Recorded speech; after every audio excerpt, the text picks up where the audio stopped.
Guys, in the last video we learned how to insert information into the database and read it, and in this tutorial I'll be teaching you how to edit or update information. Say we had an issue. Daniel says he no longer wants to be in the web development department but wants to go to another department, say tailoring and fashion design, whatever. We have to change that.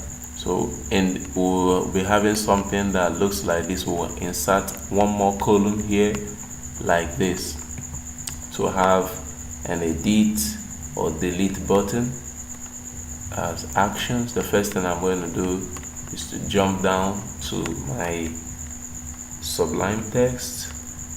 I'm going to add two more columns to the table. I'm going to put table header. I'm going to say actions,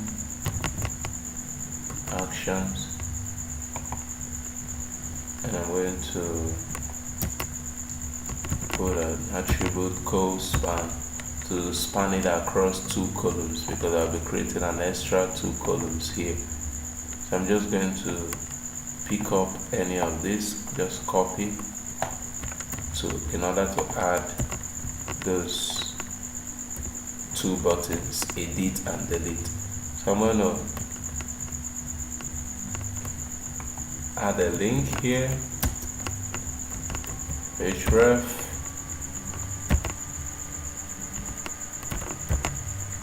href is equal to single quote, and that single quote is going to carry this, but then I'll be using ID for this unique user. I'll be using the ID column and I'll close it in here. That's for this, but I'm going to put in the name of the page where I'll be doing this editing. I'm going to create a page and call it edit.php, and I'll put in a query. I'll say that the user ID is equal to the row ID. Now come in here, put in edit, I'll close the anchor tag I started here, close it here. You do the same for this, but this will be a little bit different. Let's say href. In the next video we'll be talking about how to delete.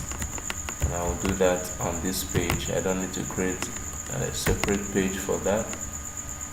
We'll do equal to unique user ID. I'll come in here, close the single quote I started here. Always close the single quote when you start it, and you close it after the ID row. Alright, say delete, close the anchor tag. Alright, let's look at our page and see what it looks like. So we just have those two places in here. Alright, this links, the CSS already took care of it.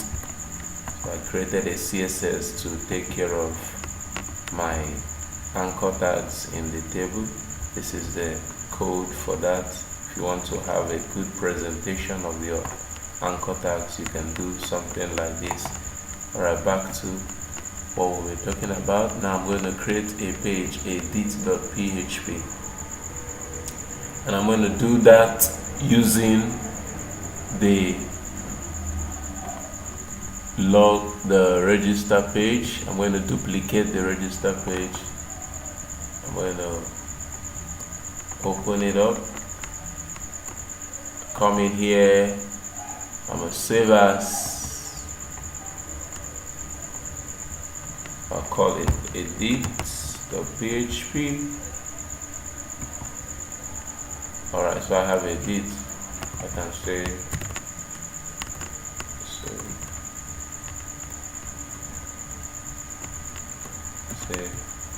edit user.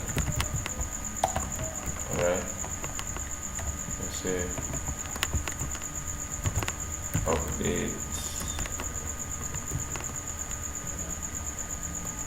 member profile.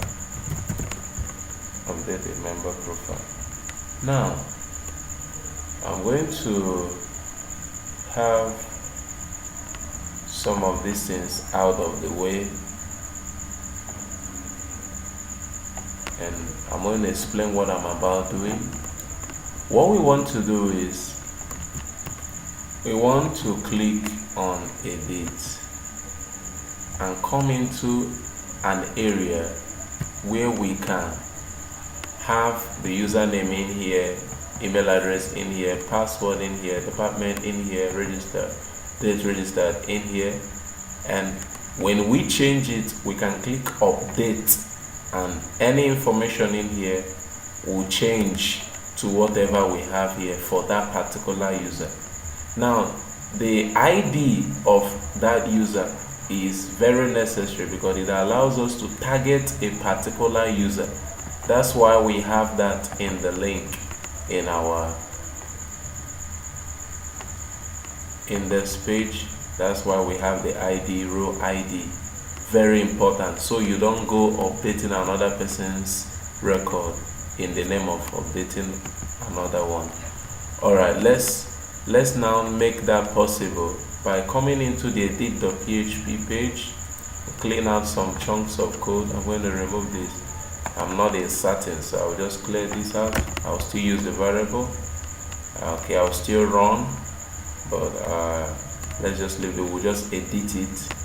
Okay, now what I have to do is to add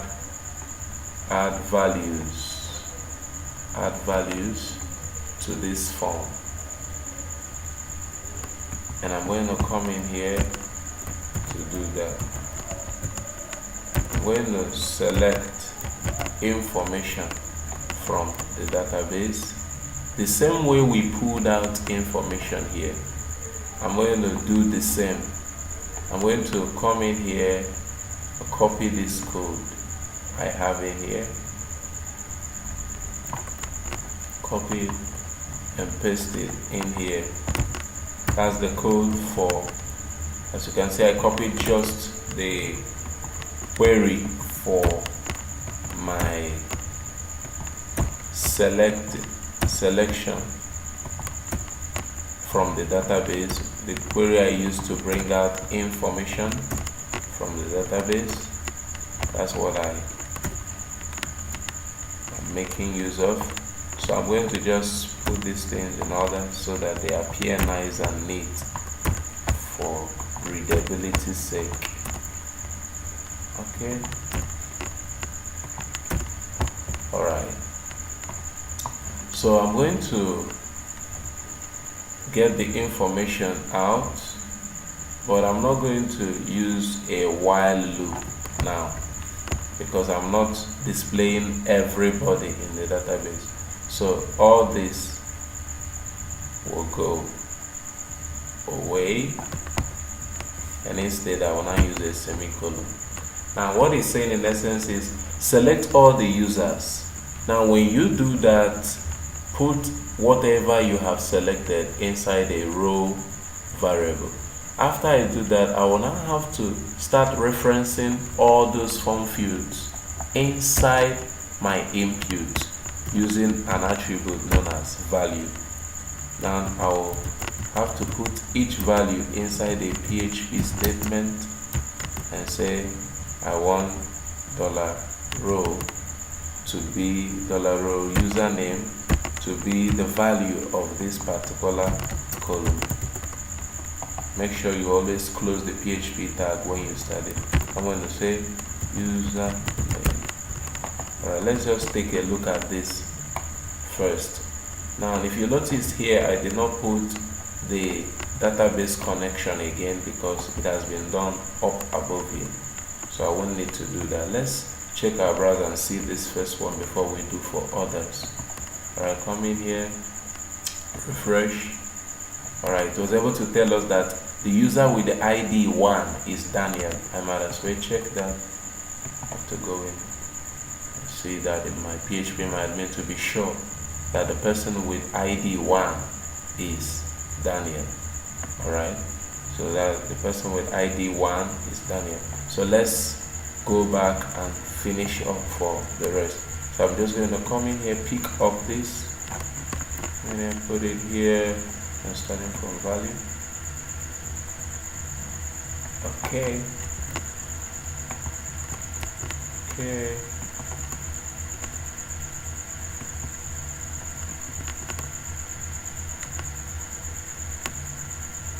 Put it in here.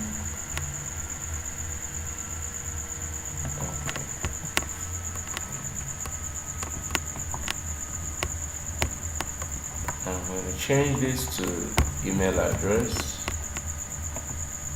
I'm going to change this to password. I'm going to change this to department.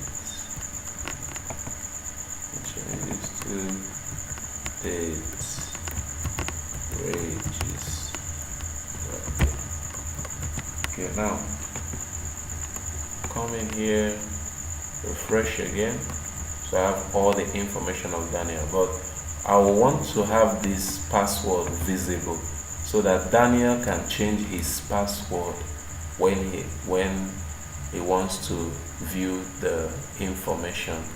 So I'm going to come in here and change the font type here. I'm going to change it to text, but I'll leave everything the same. I'll come here. When you refresh, you'll see what is the value of the password. 1 2 3 4 5 6 is my password, so I can look at it. But in the development system, you should allow it to be invisible. Only the users can do this. Okay, that's a lot more complex. Let's now write a query such that when the button is clicked, let's say update, change this to update. Come in here, look at it. Let's change to update. Now, and when the update button is clicked, I want to perform an action. So that's what we have here. But now I can say when the update button is clicked, the first thing I'm going to do, I'm going to create variables for each of these information coming from this user. So everything coming here will become a variable through the post super global. Now I have a username, email, password, and they are all put in here. Okay, now the SQL statement for updating is update. Now I'm going to call the name of the table. I'm going to say update TBL users and set each of these values. I want to set the user name colon to $username, but I need to use single quotes to show that it is a variable. I use a comma to separate. Can do the next one and the next line to say. Then I will set email to whatever the user had put as a new email address. I'm going to set password to whatever the user has set as their new password. Alright, then I'm going to set department as whatever the user has put in as their new department. And then finally, I need to put a comma here. Finally, I'm going to set the date registered as whatever they have set in as a new date registered. Maybe we're updating, we put in the wrong date and we want to put in a new and good date. This is what we'll put. Now all these things, update and set all these. Now another clause, SQL clause we use is where. I need to make sure you put in this, the where user ID is equal to the ID that is set through the URL. Now, to get this ID accurately, I have to be able to put it in here as one of the values. So I have to create a variable for it. But since it is not coming from the form, it is coming through the URL, it is going to be gotten using the get superglobal. So I'm going to come in here to say that the user ID is equal to $_get. Get is used for any information that is passed through the web address or URL. Okay, so I'm going to say ID. So this ID is gotten from this place. Alright, so come in here, be sure of that. So where ID is equal to this ID here, I'm going to set it to $ID. Now, if this query now, I'm using $run to run it. That's like SQL is this particular chunk of code, DB is this chunk of code up here that says MySQLi connect this. Okay, so now if not run means if we weren't able to update, you say sorry, we encountered an error updating your info. Then if it was able to do it, I can say great, your record has been updated. Your record has been updated successfully. And then do the rest. Okay, now that's all we need. Alright, so there is no big deal here. Only this is a variable created to run the query. This is a validation used to be sure that the information was carefully updated. Now let's take a look at that. Come in here. First of all, refresh this page. Now let's say I changed this from let's change the department to fashion design and change the date to 2nd of December 2018 and update. Alright, great, your record has been updated. And this is so beautiful that immediately it does that. It now changes the value in that form field to fashion design and changes the value in the date registered to the new date. Now, if you come to the home page, you notice that it used to be web development and it used to be 30th November. And immediately I refresh this, it's going to fetch that information on the home page to show that Daniel has now gone over to fashion design and his date is now in 2nd December.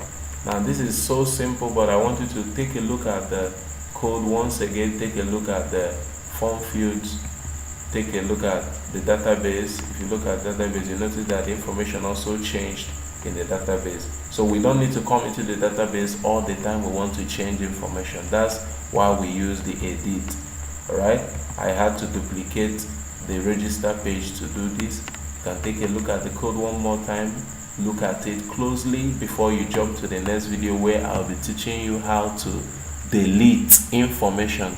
Just take your time, look at all this, try to digest both the values, the selecting information in order to display them in the form fields, and being sure that we have information right here, number of rows before we pull information out, and what we did here, how we updated the update query with which we set all the new values, and the ID we got from the web address right here, and on and on and on and on. See you in the next video, even as we continue. Thank you.